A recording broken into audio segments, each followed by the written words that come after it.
या so we are here. सो सबसे पहले मुझे पता नहीं मुझे कहाँ से स्टार्ट करना है, और मैंने कुछ बुलेट पॉइंट्स लिखे थे अभी कुछ देर पहले, और वो मेरे माइक या फिर जो भी कहूँ मेरे फ़ोन के पीछे छिप चुके हैं। तो अब मुझे ऐसे ही एक नॉर्मल वीडियो बनानी पड़ेगी। तो मेरा मेन कंसर्न यहाँ पे ये है कि जितने भी मार्वल से रिलेटेड यूट्यूबर्स हैं वो मोस्ट ऑफ द प्लॉट को लीक करने लग जाते हैं हर बार जब भी मार्वल में कुछ भी बड़ा होने वाला है।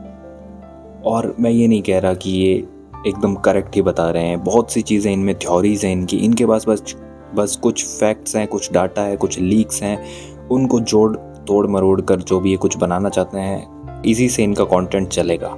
बट मैं अवेयर करना चाहता हूँ उस ऑडियंस को जो इन्हें देख रही है, क्योंकि देखो मैं बहुत बड़ा मार्वल का पुराना फ़ैन तो नहीं कह सकता खुद को, बट मैंने इन्फिनिटी वॉर के टाइम से इन चीज़ों को समझने की कोशिश की। मुझे इन्फिनिटी वॉर बहुत कम समझ आई थी, बट उससे पहले भी मैंने मार्वल की काफ़ी मूवीज़ देखी थी, बट मुझे पता नहीं था कि ये चीज़ें और स्टोन्स का क्या रोल है एक साथ, और ये पुरानी फिल्मों में भी स्टोन्स दिखाए गए थे, मुझे इतना भी नहीं पता था।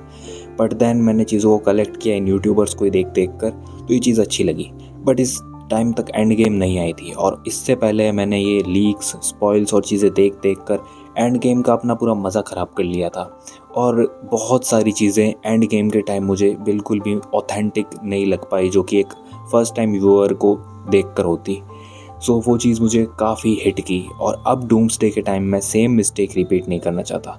बहुत सारी लीक्स आ रही हैं, और मुझे ये भी पता चल चुका है एक बहुत बड़ी लीक, जो कि हो सकता है वो सही हो, और ये मेरे सबसे फेवरेट स्पाइडरमैन के अराउंड है। तो ये सुनकर भी मुझे काफ़ी बुरा लगा, बट मैं कोई लीक्स में योगदान नहीं करना चाहता। मैं सिर्फ इतना मैसेज कन्वे करना चाहता हूँ कि अगर तुम मार्वल के सच्चे फ़ैन हो तो इन लीक्स को अवॉइड करो। तुम थ्योरीज़ को देख सकते हो, लोग कुछ भी बनाए, बट उसमें लीक्स का मसाला ना हो।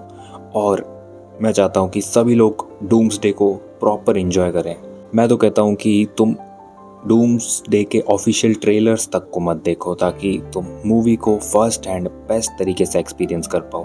क्योंकि मैंने फर्स्ट ट्रेलर देख लिया था, और उसमें तुम कैप्टन अमेरिका को म्योनियर वापस उठाते हुए देखते हो, तो वो चीज़ मेरे लिए काफ़ी बेकार लगी। मुझे थोड़ा बहुत आइडिया था कि कैप्टन अमेरिका वापस आ सकते हैं, और वो पहले के भी काफ़ी टीज़र्स में मतलब थंबनेल तुम्हारे सामने आ ही जाता है, तो एक टीज़र में कैप्टन अमेरिका का तुम्हें पता था कि वो वापस आने वाले हैं। बट हर एक चीज़ जो अच्छी लग सकती थी, जो एक ऑर्गेनिक मूवमेंट हो सकता था, वापस कैप का म्योनियर को उठाना एक ऑर्गेनिक मूवमेंट होता, जो कि एकदम स्पॉइल हो गया है मेरे लिए, तो खासकर जो कि मुझे अच्छा नहीं लगा। इसके अलावा भी काफ़ी सारी चीज़ें हैं जो अभी तक हमारे सामने नहीं हैं, और इसीलिए मैं दिसंबर तक वेट करूंगा, और मैं मूवी को फर्स्ट डे फर्स्ट शो ही देखूंगा, ताकि कोई भी मेरे सामने लीक नहीं आए। और अभी मैं एक नया यूट्यूब अकाउंट बना करवा रहूँगा जहाँ पे मार्वल का 1% भी कंटेंट मेरे सामने ना आए, ताकि डूम्सडे को मैं फाइनली एक लास्ट टाइम अपने इस MCU के यूनिवर्स को एंजॉय कर सकूं।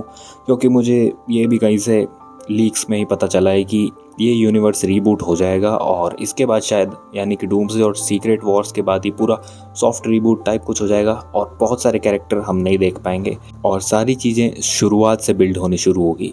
ये चीज़ें बिखरनी तो एंड गेम के बाद से ही शुरू हो गई थी, और मार्वल एक नए फेज़ में ट्रांजिशन करने लग चुका था। बट सीक्रेट वॉर्स के बाद ये एकदम फाइनल हो जाएगा कि अब हमारा यूनिवर्स जो भी हम देखते हैं इतने सालों से वो ख़त्म होने वाला है। So that's it for this video. I hope you enjoyed it.